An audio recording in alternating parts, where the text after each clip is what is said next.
Պարոն Նիկոյան, բարև ձեզ, շնորհակալություն, որ համաձայնեցիք խոսել։ Այս երիտասարդների դեպքը, որ տեղի ունեցավ անցած Ծաղկազարդի օրը, որ գնացին Նիկոլ Փաշինյանն իր խմբակով մտավ եկեղեցի եւ այդտեղ ստեղծվեց այդպիսի իրավիճակ, ինչից հետո այդ 2-18 տարեկան երիտասարդները հայտնվեցին քրեական ՀԿ-ում եւ որոնցից մեկը հենց հիմա դատապարտված է 2 ամիս ժամանակով կալանքի է դատապարտված, ինչի դրսևորում է սա, չէ որ բոլոր փաստերը կային, նույնիսկ լուսանկարներ կային, թե ինչպես է հենց առաջինը Նիկոլ Փաշինյանի անվտանգության աշխատակից է հարձակվում, ինչի են նորից հարձակվել 18 տարեկան երիտասարդների վրա։ Ակնհայտ է, որ Նիկոլը գնացել էր այդ օրը եկեղեցի սադրելու նպատակով։ Ինքը գիտի, որ ով որ գնում է եկեղեցի, հավատացյալները հայ առաքելական եկեղեցու հետևորդները զզվում են իրենից եւ ոչ մեկը չուզում իրեն տեսնել այնտեղ։ Երբ ինքը այսպես իր թիկնազորով,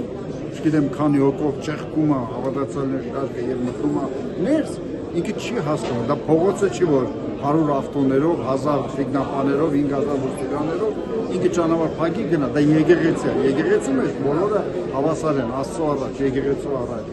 Եվ ինքը ճեղքելով մտնում է ներս, հրմշտելով, ինքը գիտի, որ դա դժգոհություն է հարուցելու հավատացյալների մոտ, բայց ինքը գնացել էր հենց դրա համար, ինքը գնացել հենց պրովոկացիա անելու համար, ինքը գնացել էր քայլեր անել, որ անդադ խոսեն իր մասին եւ ինքը ցույց տա իր ուժը։ Այս դեպքում երկու անմեղ երիտասարդներ, անչափահաս երիտասարդներ են։ Գիտեք, այդ ատելությունը, չգիտեմ ինչի մեկ-մեկից համատում եմ, ոնց որ ինքը 5000 երիտասարդի գլուխը տարավ կերա, սա դրա շարունակությունն է, հասկանում եք։ Մեկ-մեկ մոտս այն նմանություններ, որ տեսեք,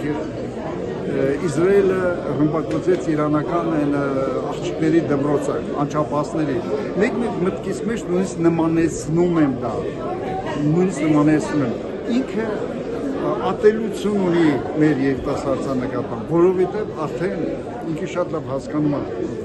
որ երիտասարդները այլևս իրենը չեն, ինքը այլևս վախենում է երիտասարդները, իր ամբողջ քայլերը ուղղված են թոշակառուների ուղղությամբ, ամբողջ մեսիջը, ամբողջ ծամացավությունը, կապիկությունները, որ ինքը անում է, ուղղված է թոշակառուների, մանավանդ գյուղաբնակ թոշակառուն, որտեղ զգում է, որ ինքը այնտեղից կարող է որոշակի ձայներ ունենալ։ Այն ինչ է ինքը անում։ Այդ, այսինքն, որ գնում է գյուղեր գյուղ,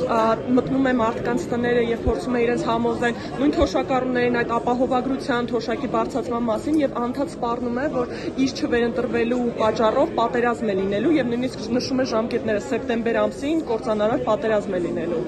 Ես գիտեք հակառակը կասեմ, եթե ինքը ընտրվեց, Հայաստանը այլևս Ուկրաինա է լինելու։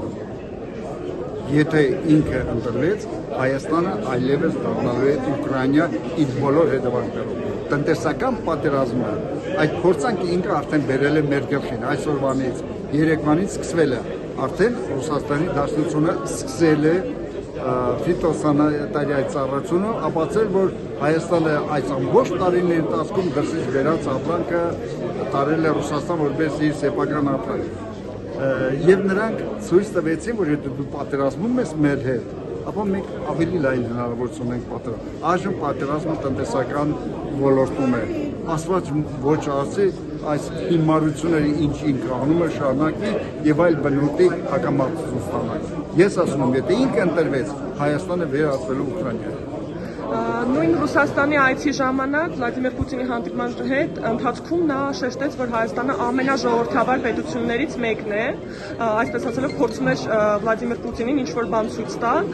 եւ մենք այդ խոսքի հետ համատեղ տեսնում ենք, որ նույն օրը հաջորդ օրը կառավարության նիստի հարց ու պատասխանից հետո թե ինչ վերաբերմունք էր լրագրողի Անի Գևորգյանի նկատմամբ, ինչպիսի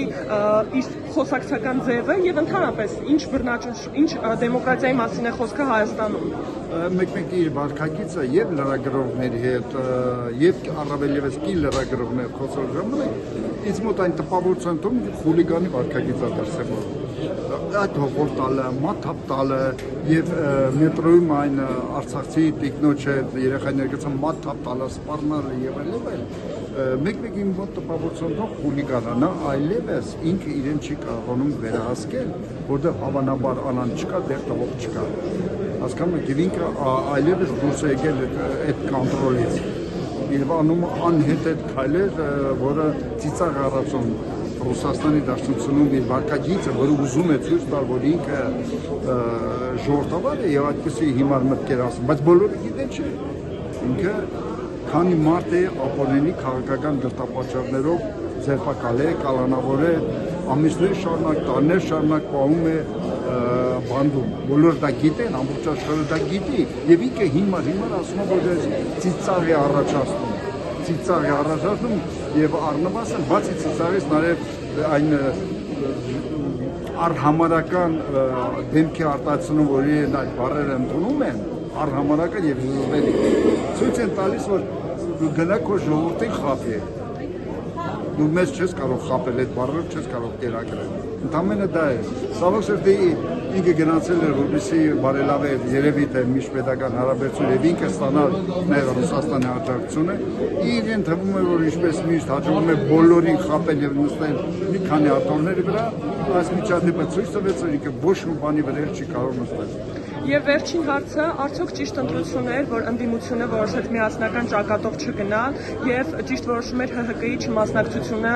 առաջիկա ընտրություններին խորհրդարանական։ Գիտեք, միասնական ճակատով ընդդիմության չգնալը ես կարծում եմ շատ ավելի ճիշտ որոշում է եւ արդյունավետ որոշում է, որտեղ ընտրական process-ներում, քաղաքական process-ներում հաճախ մեկ գումարած մեկը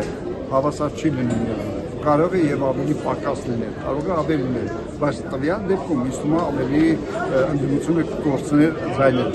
Ինձ թվում է այսպես ճիշտ է, բայց անշուշտ մտածելու տեղի կա, ձայները չփոշացնել, այդ խնդիրը կա, որոշ կուսակցություններ կարծում են շատ ավելի լավ պետք է հաշվեն իրենց ձայները։ Իսկ հանրապետական կուսակցության համար այսօր բոլոր այդ չառաջադրելու հիմնավորումները համագումարով կլսեք նախագահի կողմից։ Շնորհակալություն։